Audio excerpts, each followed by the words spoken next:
ये मेरे अंदर ये पॉजिटिव रिस्पॉन्स है, क्योंकि हारा वही जो लड़ा नहीं, हारा वही जो लड़ा नहीं। लड़ना तो पड़ेगा, अपना हम लोगों की जो समस्या है उसको समाधान करने के लिए आपको लड़ना पड़ेगा। इसके बाद जब हम लोग बाहर आ गए रेल भवन से, उसके 2 मिनट बाद हम लोग को फिर से कॉल आया ओएसडी ऑफिस से। ये समझिए हम लोग लेवल 1 कैंडिडेट है, ओएसडी ऑफिस से हमको कॉल आना ये मेरे लिए सबसे बड़ी उपलब्धि थी। दिल्ली का 2 दिन का प्लान मेरा उनके एक कॉल आने से मेरा सफल हो गया। परिणाम कुछ भी हो, अगर वो उन्होंने हमको सिर्फ कॉल कर लिया, ये मेरा 2 दिन का जो मैंने स्ट्रेटजी बनाई थी, मैंने जो प्रयास किया था और मैंने जो अपना निर्णय लिए, उस पर मैं पूरा 200% सफल हुआ। उनका कॉल आना ये मेरे लिए सबसे बड़ी उपलब्धि थी। हम लोगों को तुरंत बुलाया तो हम लोग दौड़ के गए, दोनों लोग अंदर ओएसडी ऑफिस में, उन्होंने हमको बैठाला। ये पॉजिटिव रिस्पांस का एक साइन है कि आपको बुलाया गया दोबारा से ओएसडी ऑफिस के, जहां मिलने के लिए सांसद, एमपी, एमएलए, बड़ी बड़ी पोस्ट की हस्तियां नहीं मिल पाती हैं, किसी को भी 2 मिनट का टाइम नहीं दिया जाता, वहां हमको बुलाया गया। ये मेरे लिए सबसे बड़ी उपलब्धि है। B2C1 कैंडिडेट्स का मुद्दा वहां तक पहुंचा, मैं ये कहना चाहता हूँ। आप इसको पॉजिटिव में लीजिए।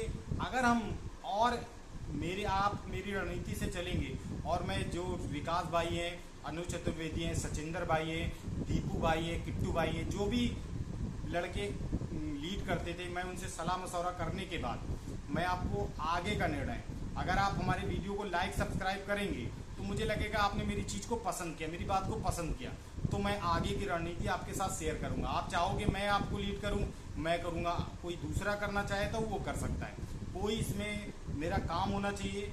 अगर मुझको आ गया, अगर कोई भी नहीं करेगा तो मैं सबसे पहले आपके लिए खड़ा हूँ।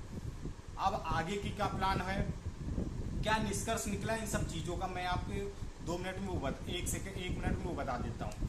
निष्कर्ष ये निकला कि ओएसडी सर का positive response, UK Tiwari sir का पॉजिटिव रिस्पॉन्स, और सी गोपाल मिश्रा सर का पॉजिटिव रिस्पॉन्स। उन्होंने ये बोला हम सब पीयू से, प्रोडक्शन यूनिट से वैकेंसी मंगा रहे हैं कि किसको कितनी ज़रूरत है, लेकिन वो एक तरफ ये भी कह रहे थे हम इसको आपको नहीं दे सकते, मर्ज नहीं कर सकते। लेकिन हमने कहा सर आप जो रिटायर्ड कैंडिडेट्स एम्प्लॉई हैं, आप उनको बुला के 3 साल की नौकरी दे रहे। सर हम तो नौकरी करना चाहते हैं, हम लोग तो सिलेक्ट हैं, सब कुछ है, सिर्फ मेरा मेडिकल स्टैंडर्ड कम है। आपके 60 साल रिटायर्ड होने वालों से तो हम तो लाख गुने अच्छे लड़के हैं। हम जितना आपका वो 10 गुना करेगा, मैं 50 गुना काम करूंगा। वो एक काम करेगा, मैं 50 काम करूंगा।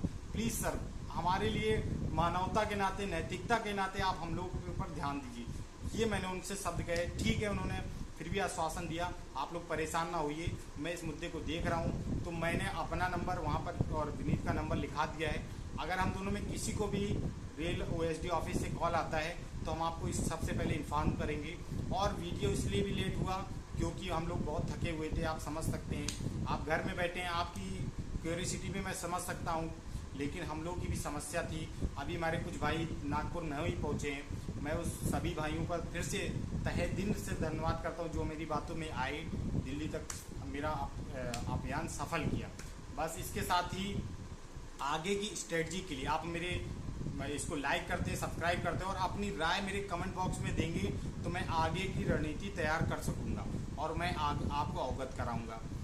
तो फिर से उसी के साथ मैं इसको समाप्त करना चाहूँगा, जो लड़ा हारा वही जो लड़ा नहीं, हारा वही जो लड़ा नहीं, क्योंकि लहरों से डरकर नैया पार नहीं होती और कोशिश करने वालों की कभी हार नहीं होती। और जीतने का कोई विकल्प नहीं होता, जीतने का कोई विकल्प नहीं होता। चलिए, अपने लिए तो देश सेवा के लिए रेल सेवा ही है। इसके लिए इसी के साथ मैं अपनी वाणी को विराम देता हूँ। जय हिंद, जय